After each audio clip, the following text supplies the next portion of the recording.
Hello student, how are you? कैसे हैं आप? मैं हूं आपका अपना मुकेश सर। और डियर स्टूडेंट, आज हम पढ़ने जा रहे हैं क्या चीज? बूस्टर का नियम, जो कि एक महत्वपूर्ण टॉपिक है मेरे भाई। और उसके साथ साथ पढ़ेंगे पोलेराइड। पोलेराइड क्या है, इसका उपयोग देखेंगे। ठीक है, तो जैसे कि आप सब ने प्रीवियस क्लासेस अटेंड किए हैं और जस्ट प्रीवियस वीडियो देख लीजिए अगर नहीं देखे होंगे तो, जिसमें मैं आपको बताया हूं कि ध्रुवित सम जो है अध्रुवित प्रकाश क्या है। अध्रुवित प्रकाश क्या है? अध्रुवित प्रकाश, हम श्वेत प्रकाश, साधारण प्रकाश, चाहे वो बल्ब से निकला हो चाहे सूर्य से आ रही हो, उसको हम क्या बोलते हैं? अध्रुवित प्रकाश कहते हैं। रीजन क्या है?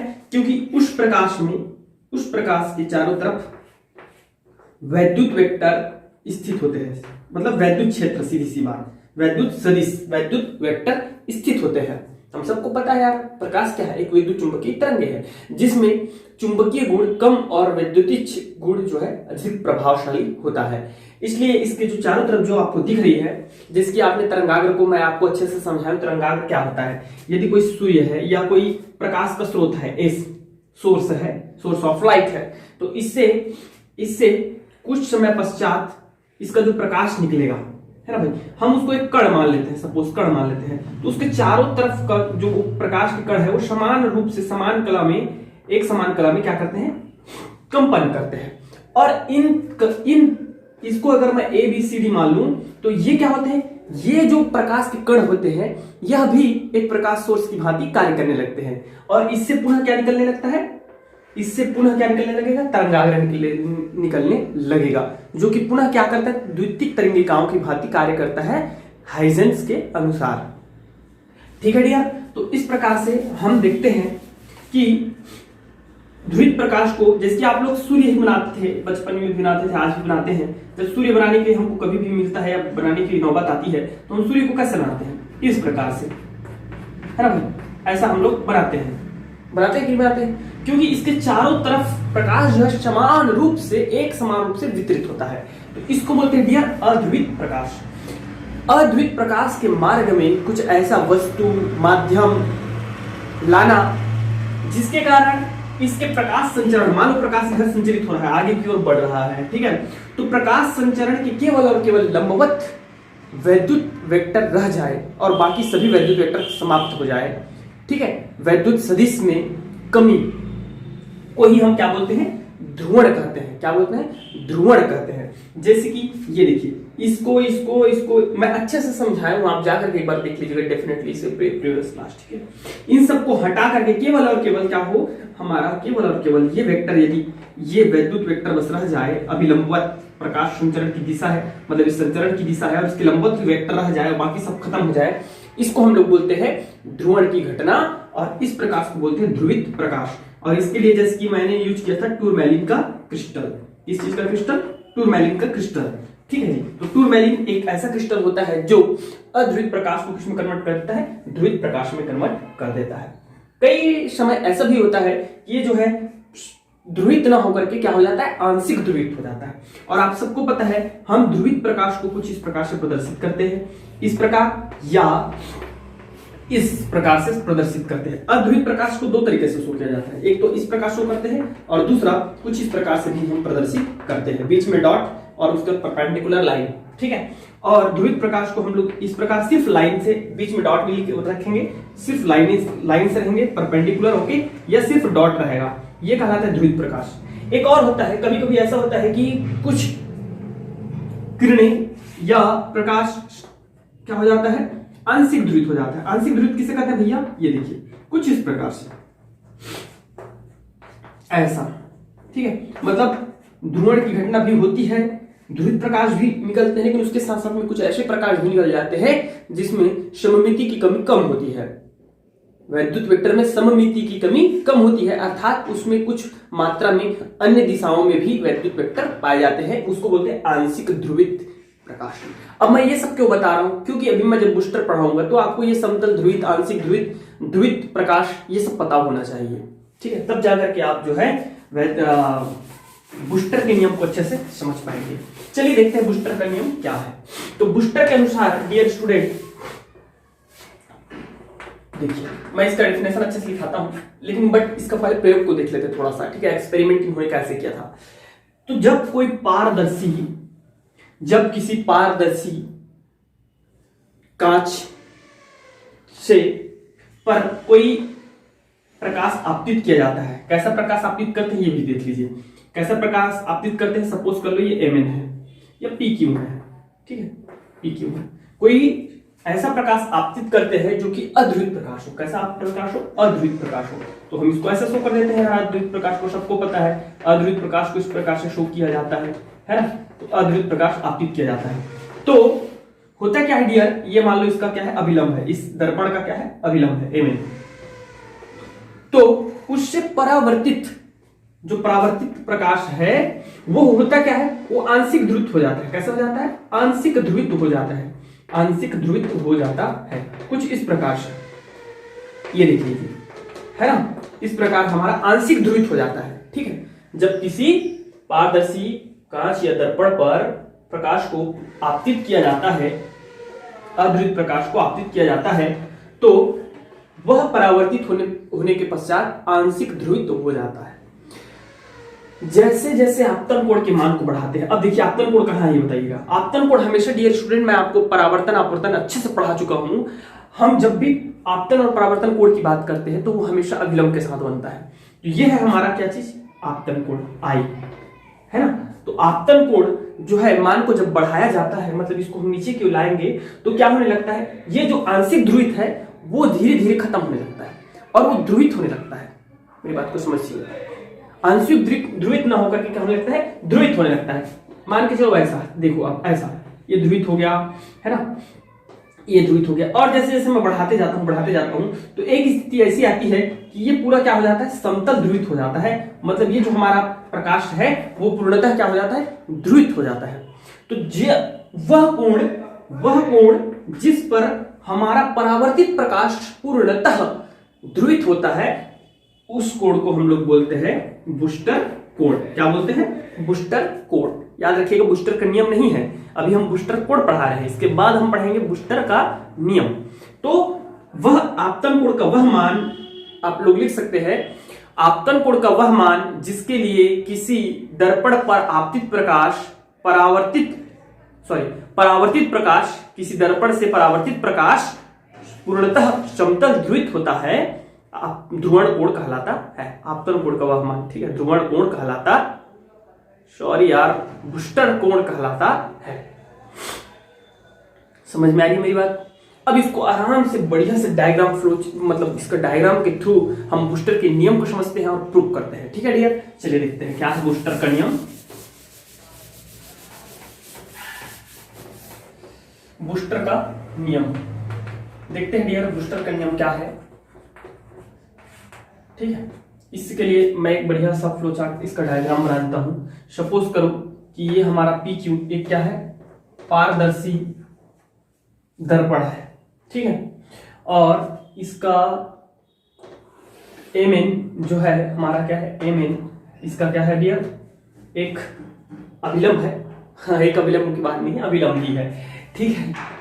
और इस पर हमारा AB एक किरण आपतित होती है और वह किरण कैसा है, ध्रुवित प्रकाश है। ध्रुवित प्रकाश आपतित हो रही है इस प्रकार से, ठीक है। तो आप सबको अब समझ में आ गया होगा ध्रुवण कोण क्या है, सॉरी बूस्टर कोण क्या है, समझ में आ गया होगा, है ना भाई। नहीं आया होगा तो मैं फिर से बता दूंगा आपको। और ये एक तो परावर्तित भी होगा और एक अपवर्तित भी होता है। क्या होता है, परावर्तित और अपवर्तित दोनों होता है। मान लो AB आपतित होकर के BC दिशा में परावर्तित एवं BD दिशा में अपवर्तित हो गया, ठीक है। तो ये हो जाएगा इसका आपतन कोण, और ये आपतन कोण बूस्टर कोण के बराबर होगा, ठीक है। और बूस्टर कोण को हम किससे शो करते हैं डियर, I बीटा से। कई जगह IB से शो कर देते हैं, कई जगह I बीटा से शो कर देते हैं, ठीक है, इसमें डाउट नहीं है। तो इसके लिए बूस्टर कोण क्या है, फिर से सुन लो भाई, फिर से सुन लो।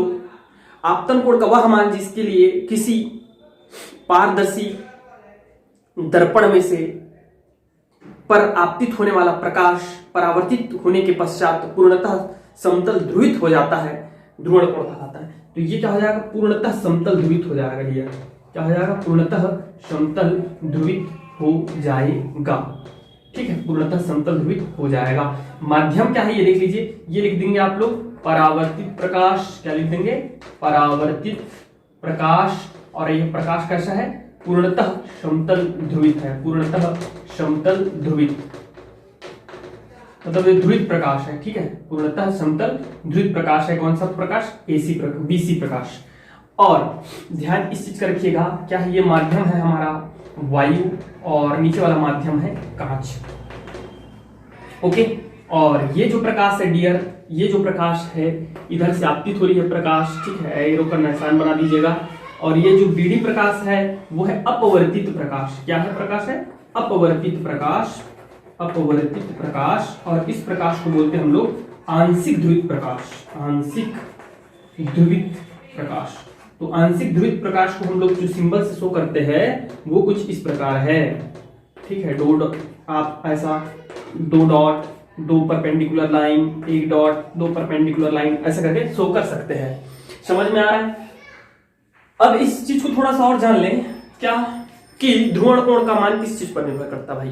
ध्रुवण, सॉरी यार, फिर से ध्रुवण क्यों वर्ड बार बार आ रहा है? बूस्टर कोण।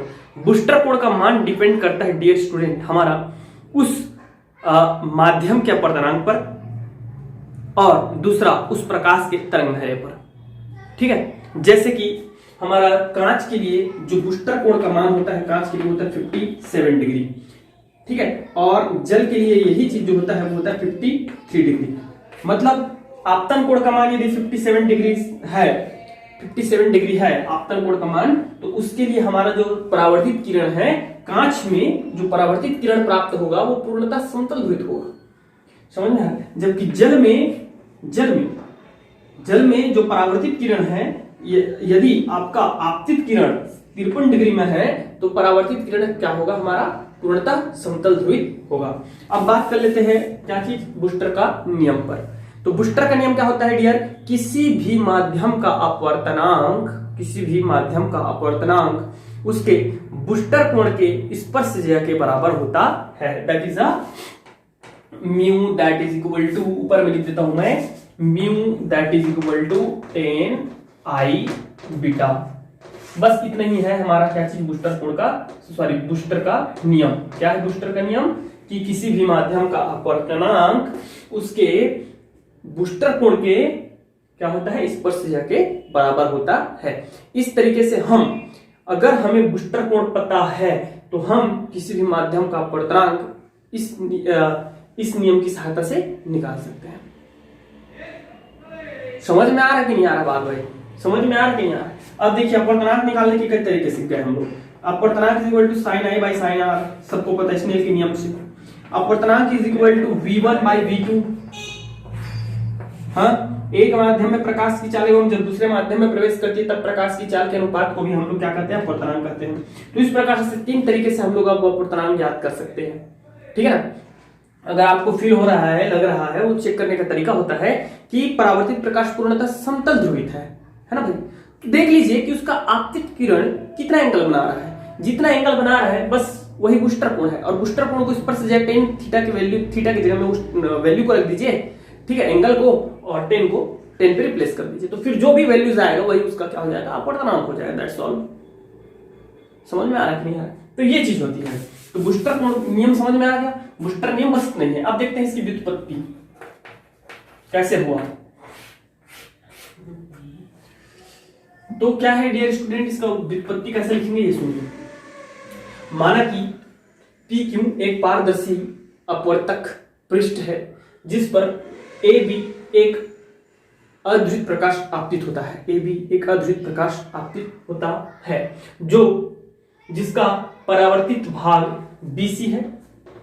क्या है? BC है, जो पूर्णतः समतल ध्रुवित होता है, एवं BD इसका आंशिक ध्रुवित अपवर्तित भाग है, ठीक है।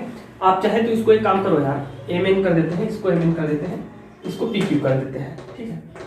बुक में कुछ ऐसा दिया है, ऐसा मुझे याद आ रहा है, PQ कर देते हैं, ठीक है। इसमें कोई प्रॉब्लम नहीं है, नाम चेंज करने से कुछ फर्क पड़ता नहीं है, ठीक है ना। तो एवं ध्रुवण कोण क्या है? I बीटा है। क्या है? I बीटा है। और ध्यान रखिएगा ये क्या हो जाएगा हमारा?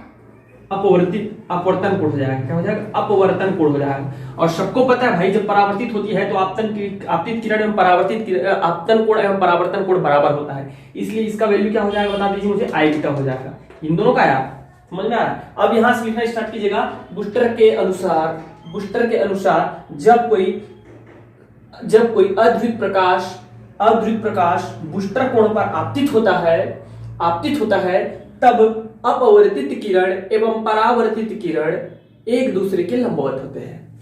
क्या लिखेंगे? अपवर्तित किरण एवं परावर्तित किरण एक दूसरे के लंबवत होते हैं। ध्यान रखिएगा, है ना।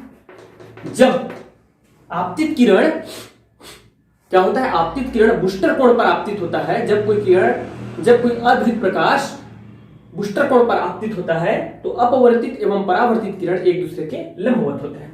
तो इस प्रकार डियर हम लिख सकते हैं क्या चीज? ये देखो, CBN plus NBD that is equal to 90, क्योंकि एक दूसरे के क्या है? ये अभिलंबवत है, मींस दैट ये जो है 90 एंगल होगा। अपवर्तित और परावर्तित किरण कितना बनाएगा? 90 एंगल बनाएंगे। इसका वैल्यू बताइए मुझे, CBN का वैल्यू क्या है? तो CBN का वैल्यू मैं रख सकता हूं, ये अभिलंब है, तो ये अभिलंब है डियर, सबको पता है, ये हमारा पारदर्शी परावर्तक पृष्ठ है, अपवर्तक पृष्ठ है या परावर्तक पृष्ठ है, ये वाला MN है ना। तो इस पर PQ क्या है? अभिलंब है, मींस दैट पूरा 90 एंगल बना रहा है। ठीक है, क्या बना रहा है? पूरा 90 एंगल बना रहा है। ये कितना है? 90 एंगल है, और 90 एंगल में से मुझे ये वाला एंगल निकालना है, तो 90 माइनस आई बीटा कर दूंगा तो ये वाला वैल्यू निकलेगा कि नहीं निकलेगा? ये पूरा 90 है मेरे भाई, तो इसका मुझे वैल्यू निकालना है, तो इसका वैल्यू मैं कैसे निकाल सकता हूँ? 90 माइनस आई बीटा कर दूंगा, है कि नहीं? या पूरा आप ऐसे लिख सकते हो। देखो मैं क्या लिख रहा हूँ, देखिएगा ध्यान से। क्या लिख सकते हैं? PBN माइनस CBN के जगह मैं क्या रख सकता हूं? PBN माइनस PBN, पूरे में से मैं किसको घटा दूंगा? PBC को, तो ये हमारा निकल आएगा एंगल PBC। सिमिलरली इसी प्रकार आपको एक और काम करना है। वो काम कर क्या करना है? NBQ में से आप इतना को घटा देंगे तो मुझे ये वाला वैल्यू निकल आएगा। पूरे में से इतना को घटा दूंगा तो ये वाला वैल्यू निकलेगा यार, बिल्कुल डेफिनेटली निकलेगा सर। तो NBQ क्या कर देंगे? NBQ माइनस हमारा हो जाएगा QBD तो, और दैट इज इक्वल टू क्या है? दैट इज इक्वल टू है 90। तो रख दीजिए वैल्यूज डियर। PBN का वैल्यू है 90। अरे भैया PBN क्या है? 90। ये दोनों क्या है? एक दूसरे के लंबवत है। 90 माइनस आई बीटा, देख लो PBC का वैल्यू क्या है? PBC का वैल्यू है आई बीटा, प्लस NBQ का वैल्यू फिर 90 और माइनस R है, देख लीजिए ना, 90 हो जाएगा। अब यहां से क्या करना है? कुछ नहीं करना है मेरे भाई, इधर देखते जाइए बस। ये हो जाएगा 90 और 90, ये हो जाएगा 90 प्लस 90 और माइनस कॉमन निकाल दीजिए, आई बीटा प्लस R हो जाएगा। दोनों में माइनस से माइनस को बाहर निकाल दिया, 90 प्लस हो जाएगा 90 हो जाएगा। ओके, तो 90 से 90 एक 90 कैंसिल आउट कर दीजिए, आई बीटा इसको पूरा उधर ले जाइए, तो 90 दैट इज इक्वल टू हो जाएगा आई बीटा प्लस R हो जाएगा कि नहीं? अब यहां मैं एक चीज कर रहा हूं, देखिएगा ध्यान से, एक चीज लिख रहा हूं। क्या लिख रहा हूं? आई बीटा, क्या लिख देता हूं मैं? I beta that is equal to R को उधर भेज दीजिए, तो 90 माइनस क्या हो जाएगा? R हो जाएगा। ठीक है, लिख सकते हैं कि लिख सकते हैं? बिल्कुल लिख सकते हैं, R को उधर भेज दीजिएगा। अब स्नेल के नियम से देखो डियर, स्नेल के नियम से क्या होता है? स्नेल का नियम आपतन कोण कीजिए और अपवर्तन कोण कीजिए, ठीक है, के अनुपात को ही हम लोग क्या बोलते हैं? स्नेल का नियम कहते हैं। और that is equal to mu, तो म्यू इज इक्वल टू हमारा हो जाएगा साइन, आपतन कोण का मान क्या है? Sign I beta. अरे आपतन कोण रे भैया, आपतन कोण और अपवर्तन कोण क्या है? R है, तो साइन क्या हो जाएगा? साइन R हो जाएगा, होगा कि नहीं? एक काम कीजिए, आई बीटा का मान नहीं निकाल करके R का मान निकाल लीजिएगा। तो R का भी मान निकालेंगे तो आई बीटा इधर जाएगा, मतलब R का वैल्यू यहां रख दीजिएगा। R का मान निकालना है और मुझे आई बीटा, देखिए R का वैल्यू निकालना है तो आई बीटा इधर भेज दीजिएगा, 90 माइनस आई बीटा हो जाएगा। और हमारा स्नेल का नियम है आपतन कोण कीजिए बटे अपवर्तन कोण कीजिए को हम लोग क्या बोलते हैं? स्नेल का नियम कहते हैं। ठीक है, आगे बढ़ाएं, बिल्कुल बढ़ा देते हैं sir.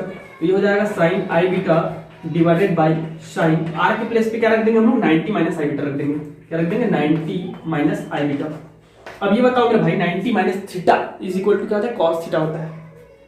Sign 90 minus theta is equal to cos theta, तो ये हो जाएगा sine I beta sine I beta आपको दिख रही है, बिल्कुल दिख रही है। और sine 90 minus theta is equal to cos I beta हो जाएगा। और साइन आई बीटा बटे cos I beta, sine theta बटे cos theta is equal to tan theta. Then हमारा वैल्यू आएगा म्यू इज इक्वल टू, क्योंकि म्यू के equal में चल रहा है, और ये हो जाएगा टेन, और थीटा के प्लेस पे क्या है, आई बीटा है। तो इस प्रकार व्युत्पत्ति हो जाती है किसके नियम का, बूस्टर के नियम का। तो ये है डियर, ठीक है, बूस्टर का नियम। समझ में आ रहा है अच्छे से। एक हमको और प्रूफ देना है, एक प्रूफ हमको और देना है। क्या प्रूफ देना है, बूस्टर के नियम से हमको सिद्ध करना है कि आपतित किरण और अपवर्तित किरण और परावर्तित किरण एक दूसरे के लंबवत होते हैं। ठीक है, चलिए देखते हैं। यहां तक आप लोग नोट कर लीजिएगा।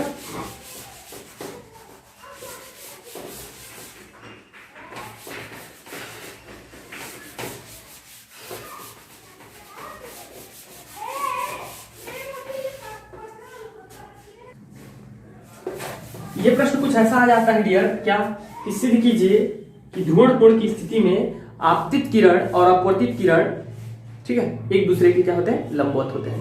तो इसके लिए ये देखिएगा, आपको थोड़ा थ्योरी लिख देना है, वही थ्योरी जो पूरा हम पहले लिखा चुके हैं।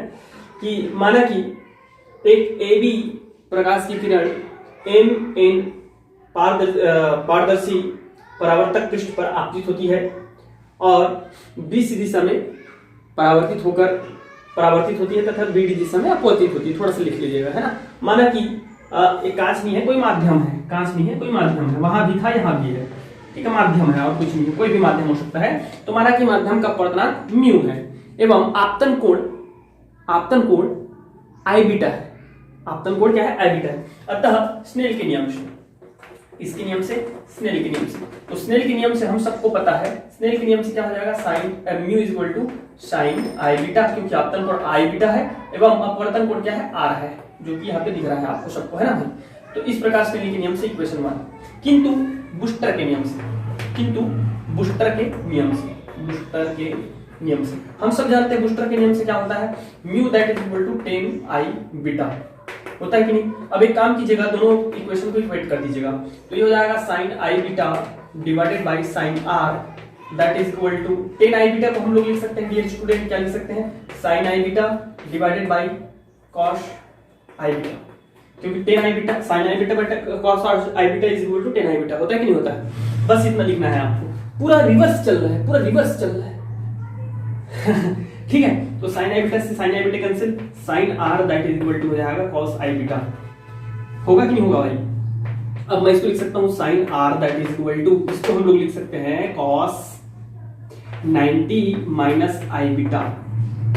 सॉरी यार, ऐसा ना लिखें, ठीक है। कैसे लिख सकते हैं, ये देखो, sine R that is equal to cos theta sine 90 minus theta लिख सकते हैं ना। तो इसको लिख सकता हूं साइन 90 माइनस आई बीटा, क्योंकि sine 90 minus theta is equal to cos theta. तो ऐसा हम लिख सकते हैं। दोनों साइड से साइन हटा दीजिएगा और आर इज इक्वल टू हो जाएगा 90 माइनस आई बीटा। होगा कि नहीं भाई, बिल्कुल हो जाएगा, होगा, बिल्कुल होगा सर। आर का वैल्यू देखिए, आर, तो आर को मैं कैसे लिख सकता हूं, ये देखो, आर को कैसे लिख सकता हूं, कंप्लीट में से मैं इतना को घटा दूंगा, कितना को घटा दूंगा भाई, इतना को घटा दूंगा, तो आर का वैल्यू निकल आएगा यार। मतलब मैं लिख सकता हूं, क्या लिख सकता हूं, क्यू बी एन माइनस पूरे में से मैं इतना को घटा दूंगा, एन बी डी को माइनस एन बी डी, ठीक है। तो क्या आ जाएगा, आर आ जाएगा, that is equal to 90 minus I beta. तो आई बीटा का वैल्यू कैसे निकालेंगे, पूरे में से आप इतना को घटा दीजिए, P B N angle P B N minus क्या कर लेंगे, सी बी एन कर देंगे, सी बी एन। तो इतना को जब मैं घटाऊंगा डियर, तो मुझे क्या निकल जाएगा, आई बीटा का वैल्यू निकल आएगा, ठीक है ना। अब देखते हैं, थोड़ा सा वैल्यूज रख देते हैं यार। क्यू बी एन का वैल्यू क्या है बता दो, क्यू एन बी का वैल्यू है डियर 90, ठीक है, माइनस एन बी डी, और that is equal to 90 minus इसका अंदर का वैल्यू है पी बी एन का वैल्यू है 90, ठीक है, माइनस सी बी एन। अब क्या करें, माइनस ये हो जाएगा माइनस, तो 90 minus N B D that is equal to 90 minus 90 और ये हो जाएगा minus minus plus C B N होगा। तो ये they are cancelled, okay, and इसको उधर सर ट्रांसफर कर दीजिएगा। तो ये हो जाएगा हम लोग का 90, आपको दिख रहा है, बिल्कुल दिख रहा है सर। तो ये हो जाएगा हम लोग का 90, ये इधर आने दीजिए, इसको उधर ट्रांसफर कर दीजिए। तो 90 that is equal to C B N plus, ये इधर आएगा तो प्लस हो जाएगा, क्या हो जाएगा, एन बी डी। यही हमको प्रूव करना था। क्या, ये देखिए, ये देखिए सी बी एन मतलब ये वाला angle plus N B D मतलब ये वाला एंगल, एन बी डी मतलब ये वाला एंगल। तो दोनों एंगल को मिला करके दोनों एंगल का सम क्या होता है, 90 होता है। तो दोनों एंगल का जब सम 90 होगा तो मतलब ये हो जाएगा कि ये वाली किरण और ये वाली किरण एक दूसरे के क्या होंगे, लंबवत होंगे। मतलब BC और CD BD दोनों एक दूसरे के क्या होंगे, अभिलंबवत होंगे, क्योंकि इन दोनों के बीच का एंगल क्या है, 90 है। इन दोनों के बीच का एंगल का सम क्या है, 90 है मेरे भाई, 90। समझ में आ रहा है? तो इस प्रकार से आपको प्रूव करना है। अब डियर स्टूडेंट देख लेते हैं थोड़ा सा Polaroid. What is a Polaroid and it's uses. उपयोग जरूर आता है अगर आ गया तो, ठीक है, चलिए देखते हैं।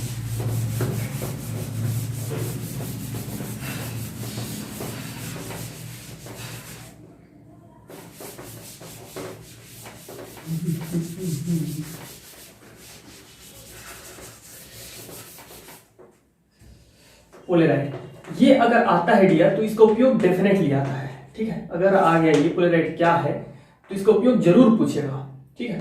या कभी कभी पोलेराइड के उपयोग, ठीक है, आपको पता होना चाहिए यार, बढ़िया है, अच्छा है, छोटा सा है, चिंता ना करें, टेंशन न ले, आपको एकदम अच्छे से समझ में आ जाएगा। पोलेराइड क्या है भाई, तो पोलेराइड जो है समतल ध्रुवित प्रकाश उत्पन्न करने की एक सरल एवं सस्ती युक्ति है।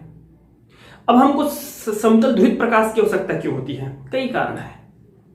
सबको पता है अचानक से अगर रास्ता रोड पे आप चल रहे हो, बाइक में हो, गाड़ियों में हो, अचानक से आपके आंख पर तीव्र प्रकाश पड़ती है तो आंख चकाचौंध हो जाता है, ठीक है, अंधेरा आ जाता है सामने और एक्सीडेंट होने के चांसेस बहुत बढ़ जाते हैं, ठीक है। तो वह अध्रुवित प्रकाश है, तो उसको हमको समतल ध्रुवित प्रकाश में कन्वर्ट करने की आवश्यकता होती है। समझ में आ रहा है? उससे चकाचौंध उत्पन्न नहीं होता, कभी सूर्य को देखना पड़ रहा है आपको, ठीक है, कई कारण है, बताएंगे आपको, ठीक है, उपयोग में समझ में आ जाता है वो चीजें। तो पोलेराइड है क्या एक्चुअल में, तो पोलेराइड एक समतल ध्रुवित प्रकाश उत्पन्न करने की सरल एवं सस्ती युक्ति है, जिसकी टूरमैलिन था, ठीक है। पोलेराइड वैसे ही एक युक्ति है, लेकिन टूरमैलिन महंगा पड़ता है, पोलेराइड सस्ती पड़ती है, तो सस्ती युक्ति है। यह जो है सर्वप्रथम इसको एडविन E. एचलैंड ने जो है बनाया था, और यह एक अवशोषण वर्णनात्मक नियम पर आधारित है। अवशोषण वर्णनात्मक नियम मतलब समझ रहे हो आप, समझ रहे हो जी, नहीं समझ रहे, कोई बात नहीं, अच्छी बात है, मत समझिए, नहीं बताएंगे, ठीक है। अवशोषण वर्णनात्मक नियम होता है डियर स्टूडेंट, जैसे कि आपको मैं पढ़ाया हूं अध्याय 6 में, शायद मैं केमिस्ट्री में पढ़ाया था।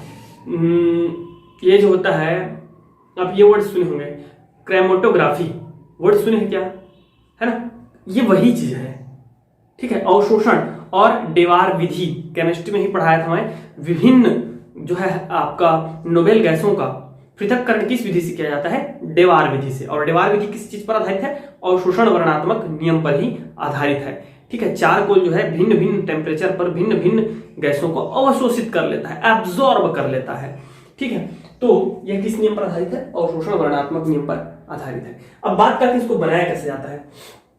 इसको बनाने के लिए नाइट्रोसेल्यूलोज, किस चीज का, नाइट्रोसेल्यूलोज का एक पतली फिल्म लेकर, मतलब पन्नी लेकर के फिल्म, ठीक है, पन्नी फिल्म लेकर उस पर कार्बनिक यौगिक हेरपेथाइट, याद रखिएगा क्या चीज, हेरपेथाइट या हेरपेथाइट, कार्बनिक यौगिक हेरपेथाइट या आइडोक्विनोन सल्फेट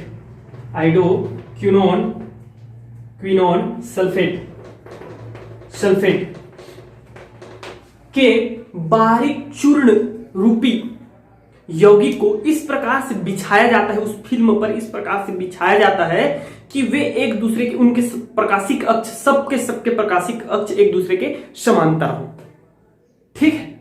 और इसको सुरक्षित रखने के लिए दो पतले कांच के पन्नी के मध्य दबा दिया जाता है इसको। सर्वप्रथम एक पन्नी लेंगे नाइट्रोसोल्यूज का, उसके ऊपर में हम लोग हाइड्रोपेथाइट का जो है कार्बनिक यौगिक है, जिसको हम लोग क्या चूर्ण के रूप में लेकर के बिछा देते हैं और इस प्रकार से व्यवस्थित किया जाता है कि उनके प्रकाशिक अक्ष एक दूसरे के समांतर हो। और उसके ऊपर में फिर दो ऊपर और नीचे में मतलब उसको सुरक्षित रखने के लिए क्या करते हैं, कांच का पतली जो है, आपका सनग्लास आता है जी, सनग्लास, ठीक है, बताएंगे क्या होता है।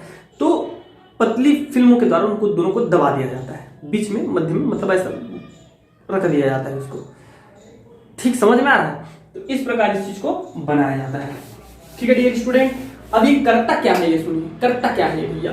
आप सबको जिसकी पता है, आप सबको जिसकी पता है कि अगर मैं अद्वित प्रकाश जो होती है, अद्वित प्रकाश उसको शो करूं तो कुछ इस प्रकार से हम लोग शो करते हैं। ये सबको जानकारी हो गई है, मैं बार बार पढ़ा चुका हूं इस चीज को, है ना। अद्वित प्रकाश को हम इस प्रकार से प्रदर्शित करते हैं, जिसमें वैद्युत वेक्टर वैद्युत सदिश सभी दिशाओं में सममित होता है, ठीक है, इस प्रकार। और इसी को हम लोग इस प्रकार से भी प्रदर्शित करते हैं, इस प्रकार से प्रदर्शित करते हैं। किस चीज को? अद्वित प्रकाश को इस प्रकार से प्रदर्शित किया जाता है। अब जब इसके मार्ग में एक पोलेराइड को रख दिया जाता है, ठीक है, पोलेराइड को रख दिया जाता है, तो पोलेराइड में क्या होता है डियर स्टूडेंट, ये जो है पोलेराइड,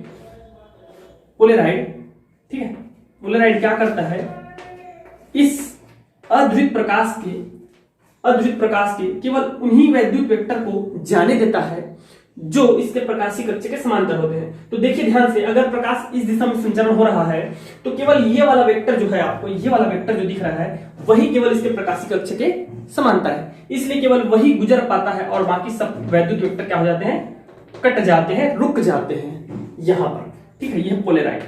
तो इस प्रकार से हम पोलेराइड के माध्यम से अद्वित प्रकाश को समतल ध्रुवित प्रकाश में परिवर्तित करते हैं। मेरी बात समझ में आ गई सबको अच्छे से?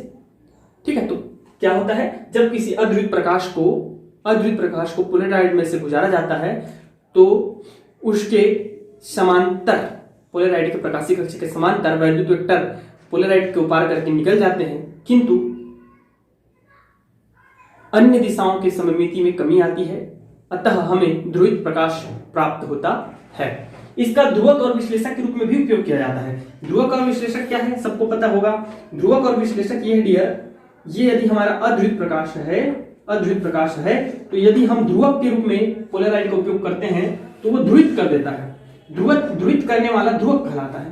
तो ये क्या करेगा, ध्रुवित कर देगा, और इसमें से केवल हमारा कौन सा निकलेगा, ये समतल ध्रुवित प्रकाश प्राप्त होगा। देख लीजिए इसके बीच में डॉट नहीं है, उसके बीच में डॉट है, और ये यही है, ठीक है। इसको हम ऐसा भी प्रदर्शित करते हैं। और जब विश्लेषक के रूप में उपयोग करेंगे तो विश्लेषक क्या करता है, वो चेक करता है कि प्रकाश ध्रुवित है कि नहीं है। अगर प्रकाश ध्रुवित होगा, ठीक है, अगर हम दोनों के अक्ष को समांतर रख देंगे तो हमको ये देखिए दोनों के प्रकाशिक अक्ष के दूसरे के क्या है, समांतर है। तो प्रकाशिक अक्ष समांतर है डियर, तो प्रकाशिक अक्ष समांतर होगा तो हमको यहाँ क्या मिलेगा, तीव्र प्रकाश प्राप्त होगा, तीव्रता अधिक प्राप्त होगी, प्रकाश की तीव्रता अधिक होगी, है ना। यहाँ से अगर हम देखते हैं तो प्रकाश की तीव्रता क्या मिलेगी, हमको अधिक दिखाई देगी, ठीक है। किंतु अगर ए एक ध्रुवक कहलाता है जो ध्रुवित करता है प्रकाश को, ठीक है, ध्रुवक, और बी क्या कहलाता है, विश्लेषक कहलाता है। ये चेक करता है कि वो जो है ध्रुवित हुआ है कि नहीं। अब देखिए, अब हम क्या कर रहे हैं, इसी को आप नीचे बना लीजिएगा, यहाँ जगह नहीं है, मैं इसी को चेंज कर रहा हूं। इसी को यदि हम लोग क्या कर दें, पलट दें, थोड़ा सा घुमा दें, मतलब इसके प्रकाशिक अक्ष को सामने वाले के प्रकाशिक अक्ष के क्या कर दें, लंबवत कर दें, लंबवत कर दें इस प्रकार से। ये देखिए लंबवत कर दें कुछ इस प्रकार, तो क्या होगा, अब इससे ध्रुवित प्रकाश यहां से गुजर जाएगी, यहां से ध्रुवित हो जाएगी, किंतु यहां से नहीं गुजर पाएगा। रीजन क्या है, इसके जो प्रकाशिक अक्ष है इसके लंबवत हो गए, तो भाई ये इसको काट देगा, अतः हमें यहाँ क्या होगी, प्रकाश की तीव्रता बिल्कुल भी जो है दिखाई नहीं देगी, न्यूनतम प्रकाश की तीव्रता, अर्थात यहाँ अंधेरा दिखाई देगा। क्या होगा, अंधेरा होगा।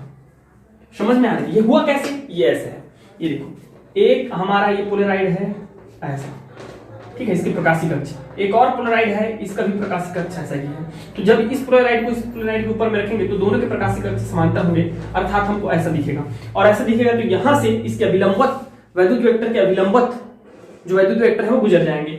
किंतु इन दोनों को अगर पलट के हम लोग रख देंगे, एक ऐसा है ना, एक इस प्रकार अभिलंबवत है, एक का प्रकाशिक अक्ष, एक का प्रकाशिक अक्ष समांतर है। इन दोनों को रखेंगे तो क्या होगा डियर, इन दोनों को जब हम रखेंगे तो इसमें होगा क्या, ये देखिए इसमें हो जाएगा ये इस प्रकार है, अभिलंबवत है और एक समांतर हो जाएगा इस प्रकार से। तो ना तो अभिलंबवत विद्युत वेक्टर गुजर पाएगा और नहीं समांतर विद्युत वेक्टर गुजर पाएगा, दोनों के दोनों कट जाएंगे और हमें अंधेरा ही अंधेरा प्राप्त होगा। समझ में आ रहा है? अब चलिए देखते हैं इसका उपयोग क्या है भैया, इसका यूसेज जरूर ध्यान रखिएगा।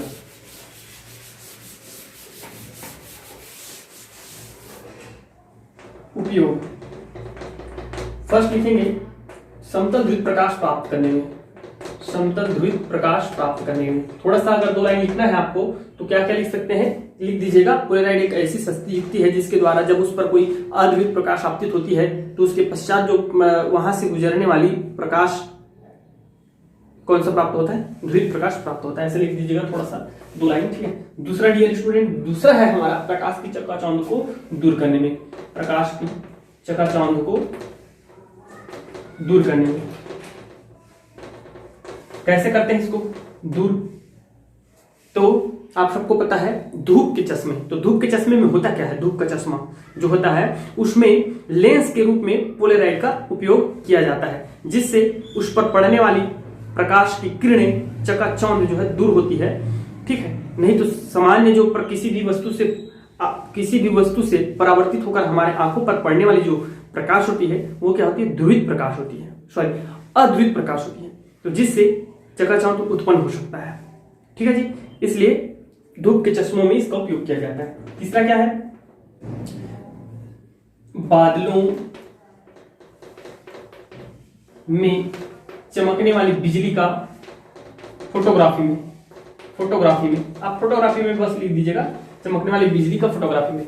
तो भैया बादल में जब बिजली कड़कती है, चमकती है, तो उसका अगर आपको फोटो खींचना है, ठीक है, तो वो सामान्य तरीके से आप देख पाते हो क्या बिजली को, बताइए मुझे, नहीं देख पाते ना भाई, लेकिन आपको अच्छे से खींचना है उसको बिजली का जो है फोटो, तो कैमरे के लेंस में हमारा समतल ध्रुवित पोलराइड का उपयोग किया जाता है, ठीक है। चौथा क्या है, जो चौथा डियर स्टूडेंट हमारा चौथा आप लोग लिख सकते हैं वाहनों में, वाहनों के हेडलाइट में, ठीक है, वाहनों के हेडलाइट में। तो वाहनों के हेडलाइट में, अगर वाहनों के हेडलाइट में पोलराइड का उपयोग ना किया जाए तो बहुत ज्यादा एक्सीडेंट होंगे, अभी भी हो रहे हैं फिर भी उसकी जो है प्रोबेबिलिटी एंड रेट बढ़ जाएगा, ठीक है, क्योंकि चकाचौंध उत्पन्न ज्यादा होगा जिसके कारण एक्सीडेंट्स ज्यादा होंगे।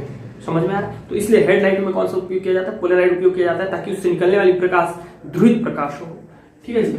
नेक्स्ट आप ये लिख सकते हैं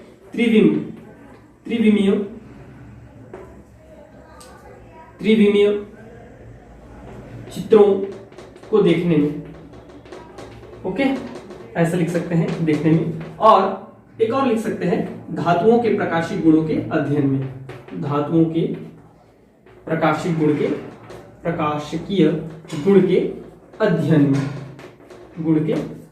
में, ठीक है, अध्ययन में। तो इस प्रकार से 5-6 हो, 1 2 3 4 5 6 हो गया। आपको 5 कम से कम याद होने चाहिए मेरे भाई, ठीक है।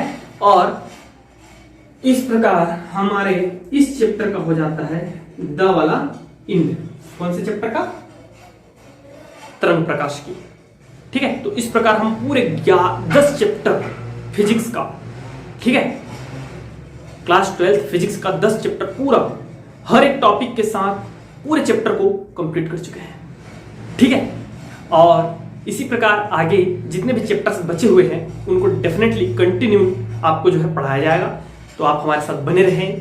Thank you very much and best of luck.